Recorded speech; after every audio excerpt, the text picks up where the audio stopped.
So let us start this caste-wise composition of population. Caste system is peculiar to India only.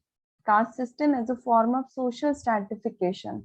Now, social stratification means what? Society is divided into different strata, different levels. Okay, there is a hierarchy, and caste system to divide the society into different groups is one of the form of social stratification, and it is very peculiar to India. Peculiar means it is found only in India. Okay, so this point you should remember for the sake of objective type question. Blank form of social stratification is peculiar to India. What is this? It is caste system. The form of social stratification is peculiar to India. And it is an integral part of traditional Hindu social organization.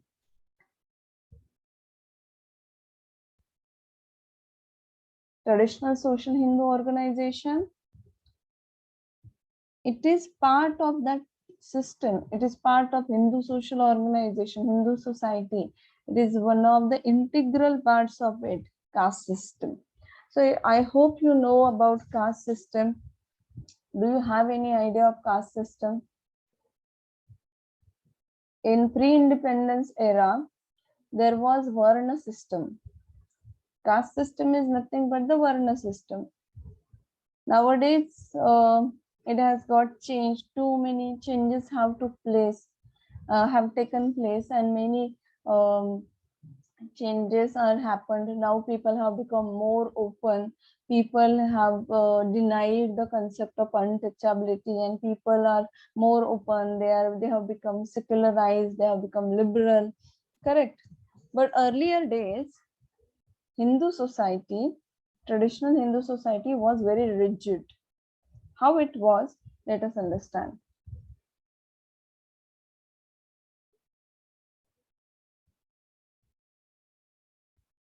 In the traditional Hindu society, there were 4 Varna. How many Varnas were there? 4 Varnas were there.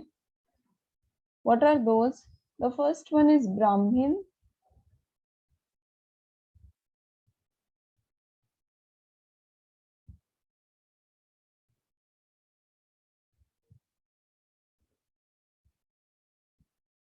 There was Varna system in traditional Hindu society. So there were 4 Varna.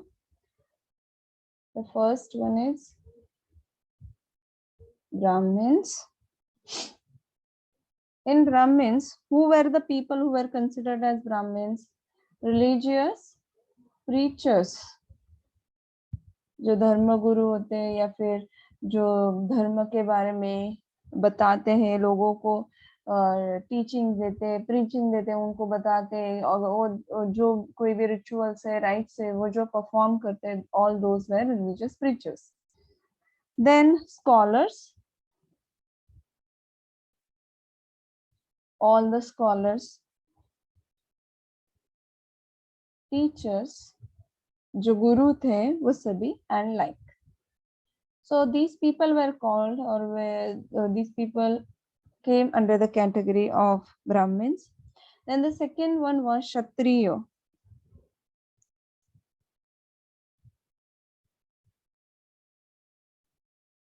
Kshatriyas, who were the Kshatriyas? These were the rulers, kings, administrators,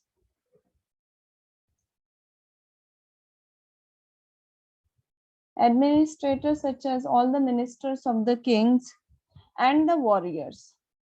Now, what is the meaning of warriors? Warriors are the soldiers or the knights of the king. All these people came under the category Kshatriya. Third one was Vaishya. Vaishyas, who were the Vaishyas? Money lenders. जो सावकार थे ना, money lenders, all came under this category. Artisans, then traders, जो व्यापारी होते हैं वो सभी व्यापारी, and the last category was Shudras.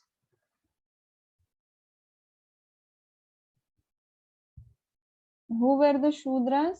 Those were the workers or the laborers.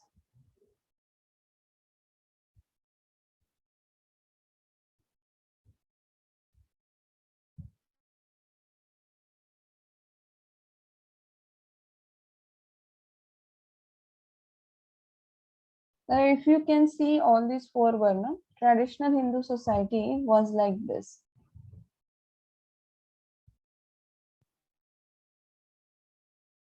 How was it?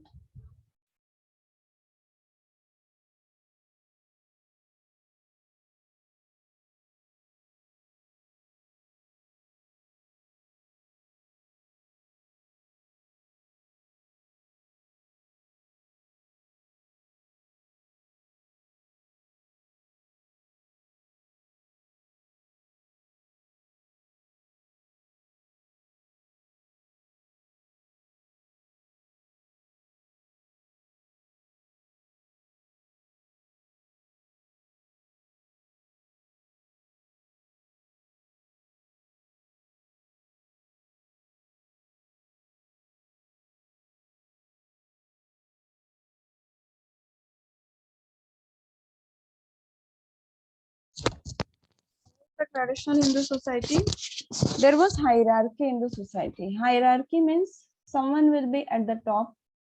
Okay.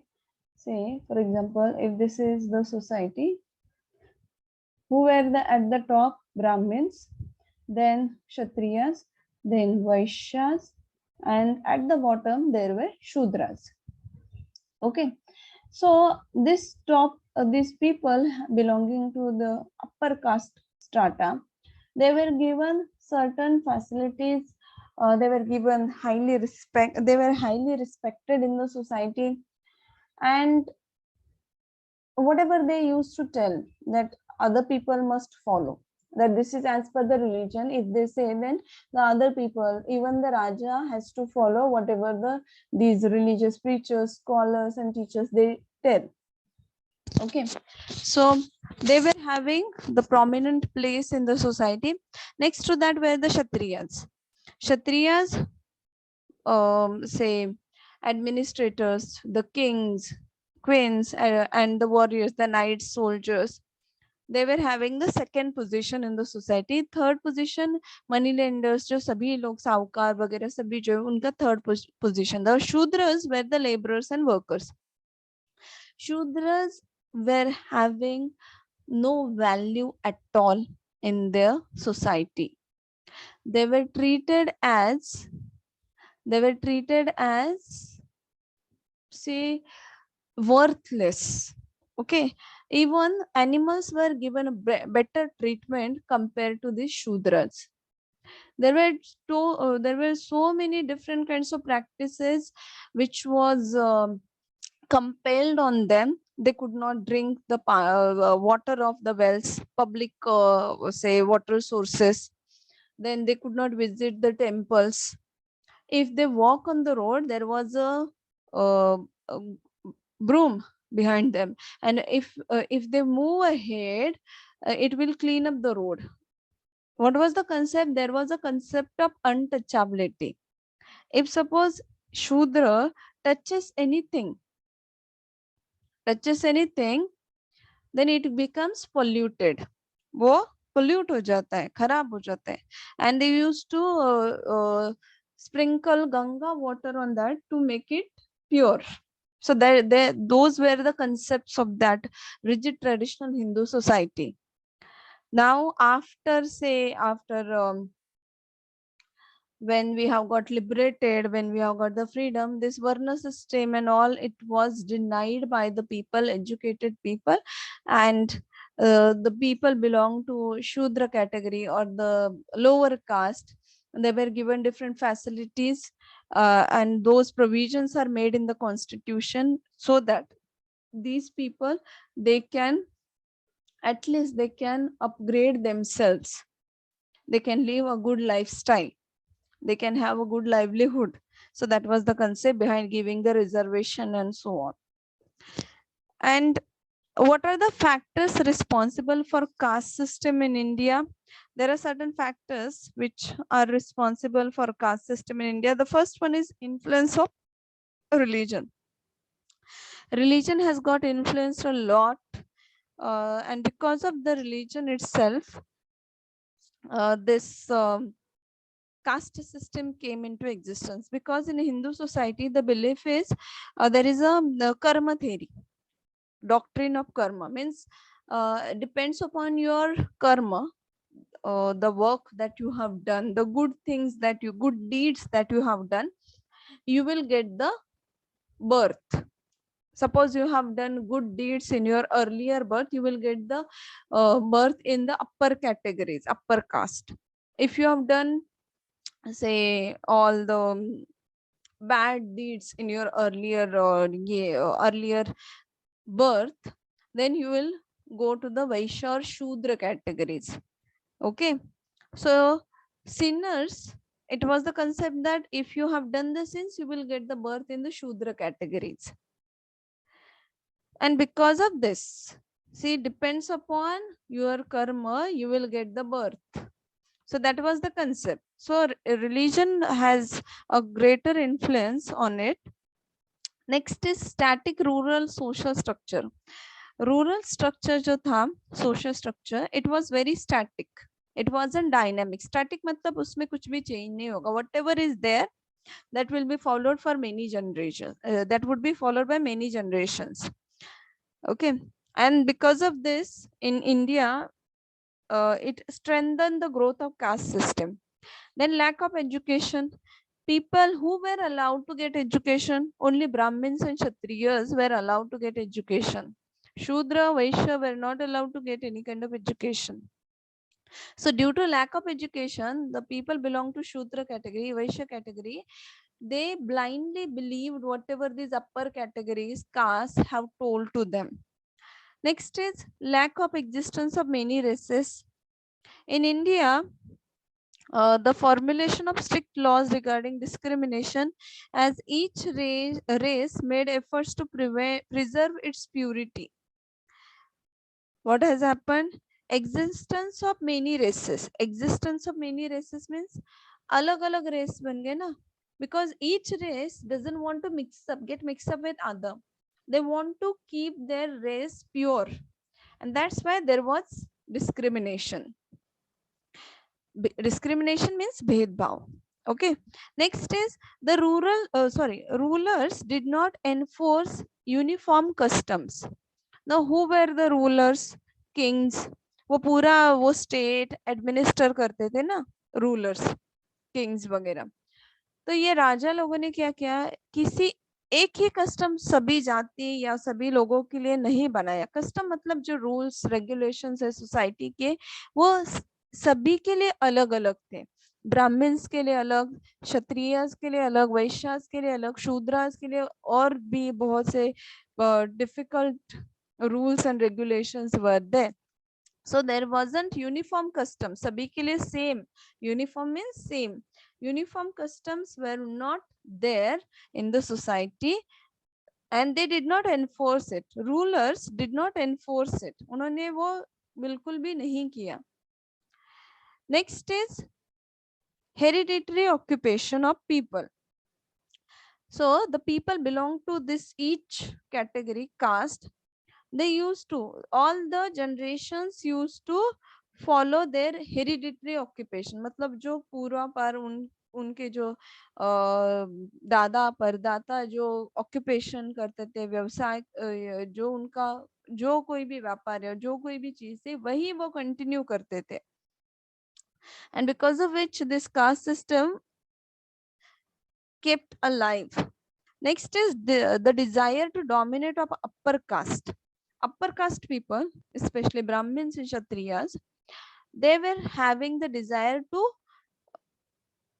dominate others in the society. That's why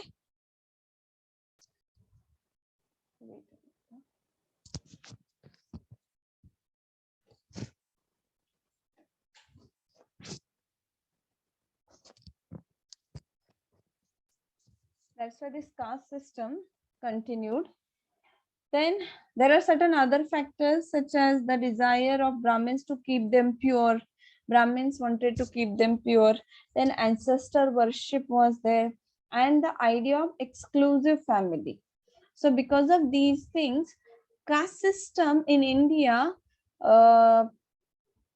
developed, and it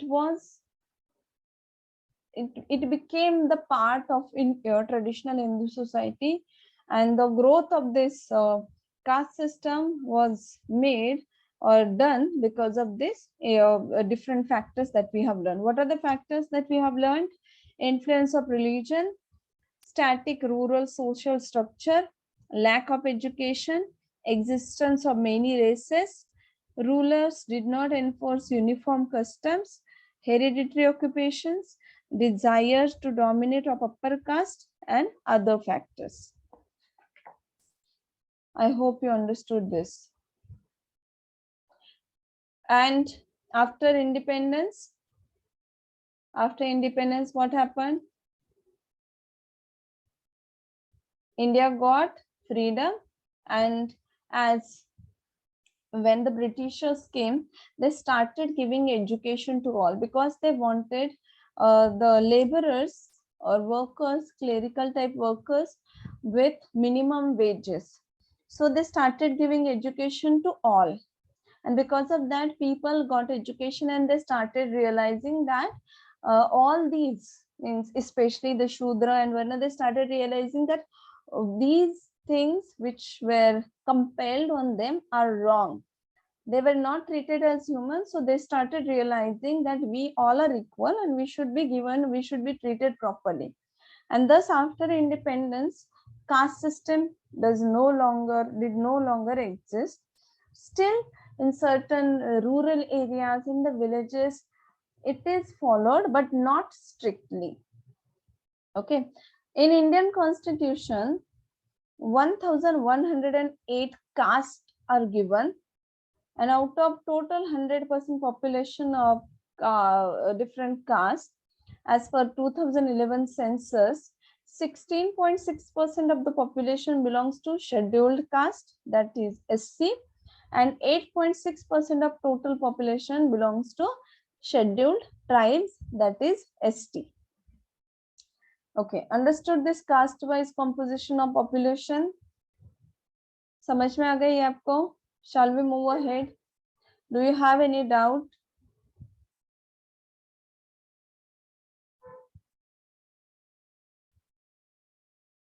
Any doubt you have? Attendance चाहिए. गुफरान थक गए? गुफरान क्या हो गया? इतना तो difficult नहीं पड़ा है, इंटरेस्टिंग था ना टॉपिक. देन आज ही अटेंड किए है क्या class? I have seen your name first time.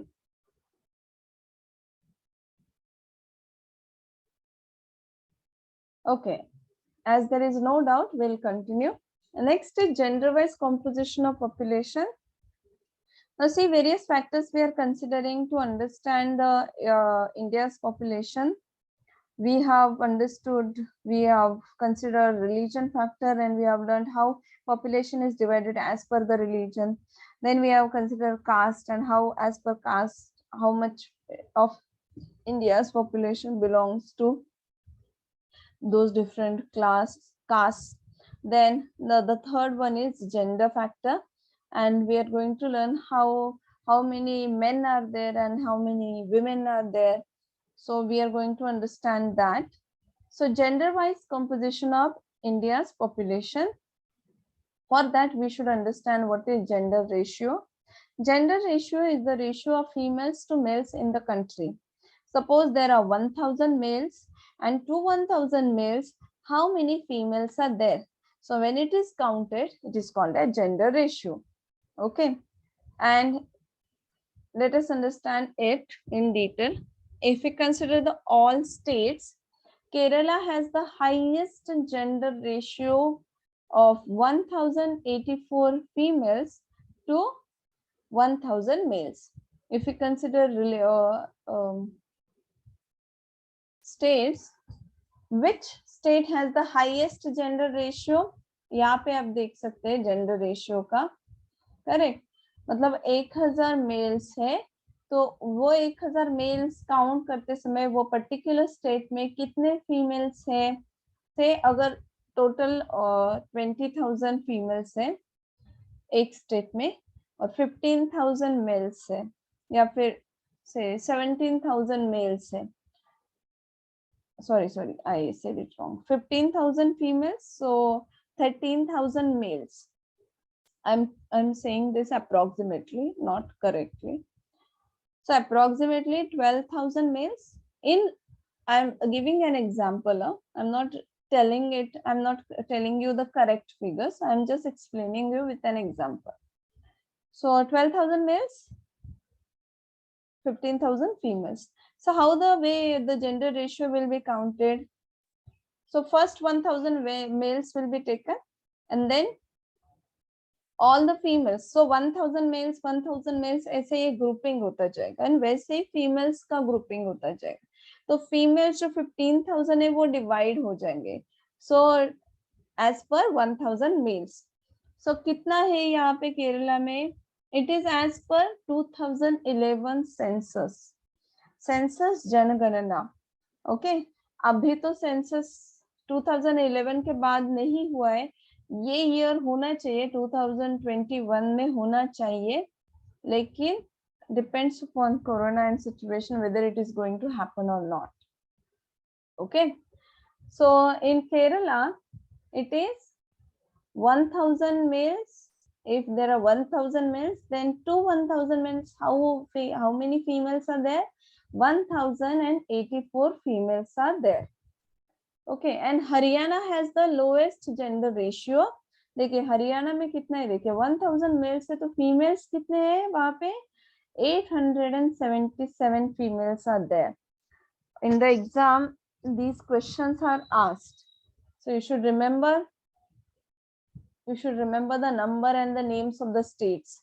ये नंबर भी याद रखना है कितना है और कौन से स्टेट्स है, किसमें हाईएस्ट है, किसमें लोएस्ट जेंडर रेशियो है, that you should remember. Now here the table is given. Let us understand the table. 1901 में कितना था? 972 females per 1,000 males. 21 में 955 per 1,000 males. 1951 में 946, 61 में 941, 71 में 930, 81 में 934, 91 में 927, and 2011 940. So if you see the numbers over the years, you can see there is a decrease of females. The number of females has got decreased over the years. 1901 में 974 था, तो यहाँ पे देखिए 1991 तक, मतलब आगे के 90 सालों में ये नंबर कम हो गया, ऑलमोस्ट से 45 to 50 females, the number has got decreased. यहाँ पे देखिए 1901 में है 972 और 1991 में है 927. Correct. So in 2001, at least the number a bit got increased. Again in 2011, the number has got increased. Why? Because government has started many different rules and regulations, because when they realize that the female child are getting aborted and many issues are happening, the number of females are getting decreased, the number of females is getting decreased, then government started different kinds of rules. They even say public awareness started. Many government facilities were provided to single female child. Correct. So like that, many facilities are provided by government, and as a result, we could see the number has got increased. We don't know the current data. We will get the data maybe in the next year. So till this point, we can say the number has got increased. But As per the 2011 census, gender ratio means adult gender ratio has got increased, but child gender ratio, the children belongs to 0 to 6 years, that has got declined to 614 females to 1000 males, as against 927 females to 1000 males in 2001. Okay तो child gender ratio 2001 में कितना था? Child gender ratio 2001 में कितना था? 2001 में यहाँ पे 11 होना चाहिए. Okay no it is correct. So 2001 में चाइल्ड जेंडर रेशियो मतलब फीमेल चाइल्ड कितने थे? 927. It is not given here. ये टेबल में वो चाइल्ड जेंडर रेशियो नहीं दिया मैंने. सो 2001 में फीमेल चाइल्ड कितने थे? 927 पर 1000 मेल चिल्ड्रन चाइल्ड, और वो डिक्रीज हो गया 2011 में. कितना डिक्रीज हो गया देखिए, almost 300 number has got decreased. So 614 female child to 1000 male child. तो 300 almost 300 नंबर डिक्रीज हो गया इन 10 years. 2001 में था 927 और 2011 में हो गया 614. तो अभी 2021 में कितना होगा? God knows. Okay, so this is how gender wise composition of India's population is. And in India, the gender ratio is skewed or biased in favor of males. In favor of male means, in India, if we can see that preference is given for the male child, that's why it is skewed. Gender ratio is skewed.